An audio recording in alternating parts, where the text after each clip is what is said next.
বন্ধুরা কেমন আছো সকলে? আশা করি সবাই খুব ভালো আছো। তো বন্ধুরা, এই তো দুদিন আগে আমাদের নন্দলালা গোবিন্দের জন্মতিথি উৎসব পালিত হলো। তা ওই দিনটা আমি আমাদের প্রাণপ্রিয় শ্রী গোবিন্দের জন্য কি কি ভোগ আয়োজন করেছিলাম তার কিছুটা তোমাদের সঙ্গে শেয়ার করছি। তোমরা অবশ্যই দেখতে থাকো। যে বন্ধুরা, প্রথমে আমি কিছুটা ময়দা নিয়ে একটা ডো মেখে নিলাম। এখন এই যে নারকেল কোড়া, চিনি দিয়ে নাড়ু করব। এই আটার ডোয়ের গুলি করে রেখেছি।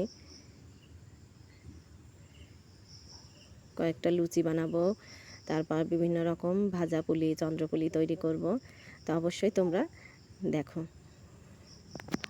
আমি এখানে নারকেল নাড়ুটা করে নিচ্ছি, চিনি দিয়ে করব এই নাড়ুটা। ময়ূক বলল, মা গোবিন্দের জন্য একটা বড় নাড়ু তৈরি করো। তো ওর অনুরোধে গোপালের জন্য একটা বড় নাড়ু তৈরি করলাম। আর এই যে কয়েকটা নাড়ু আমি তৈরি করে নিচ্ছি।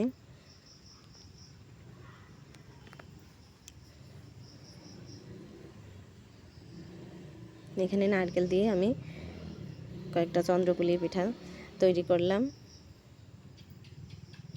এখন হচ্ছে গোপালের সবচেয়ে প্রিয় ভোগ তাল ক্ষীর তৈরি করব।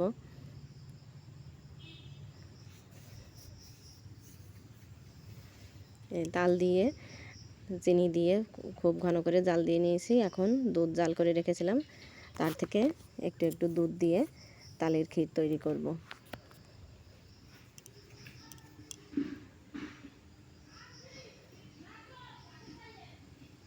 আমি আর একটু দুধ দিয়ে দিচ্ছি।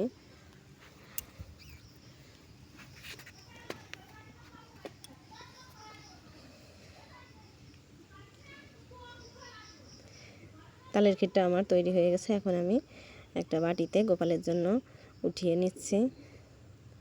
এখন হচ্ছে সুজি করব।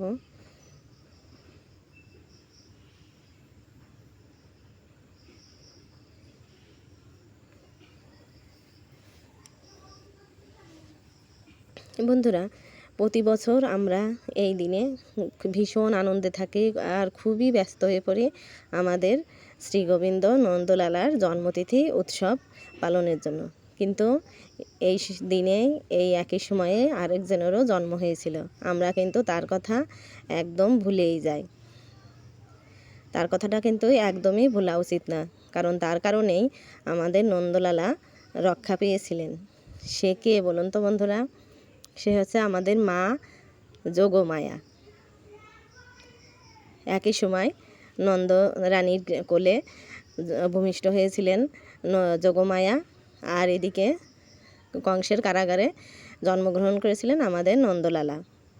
এই যোগমায়ার যোগনিদ্রায় সারা মথুরাবাসী আচ্ছন্ন ছিল, আর শ্রী বিষ্ণুর কৃপায় বসুদেব আমাদের নন্দলালাকে রেখে এসেছিল নন্দ রানীর কোলে, আর মা যোগমায়াকে নিয়ে এসে কংসের হাতে তুলে দিয়েছিল।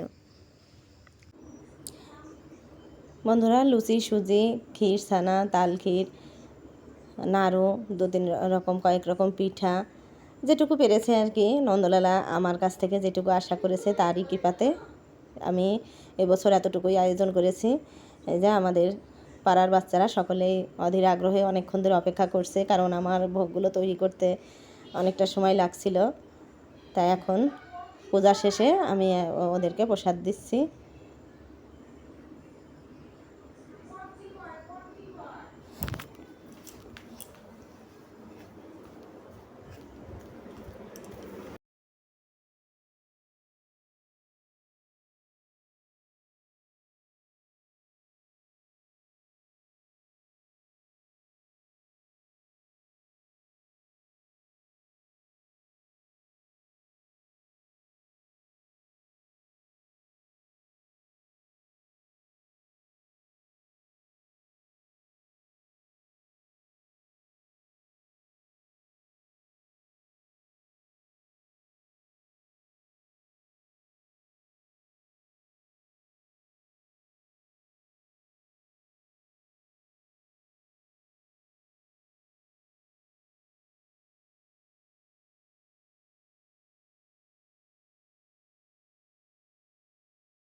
বন্ধুরা, এটা ছিল আমাদের গোপালের জন্মতিথি উপলক্ষে একটা স্পেশাল পর্ব, বিশেষ পর্ব যাকে বলা হয়, যে প্রসাদ বিতরণের পর্ব।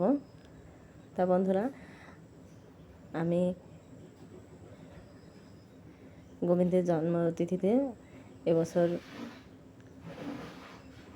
যেটুকু আয়োজন করেছি সেই প্রসাদ বিতরণ সবাইকে করছি। তোমরা সকলে অনেক অনেক আশীর্বাদ করো, যেন আগামীতে আমি আরও সুন্দর করে ভালোভাবে গোপালের জন্মতিথি উৎসব পালন করতে পারি। তো বন্ধুরা, আমার প্রসাদ বিতরণ হয়ে গেছে।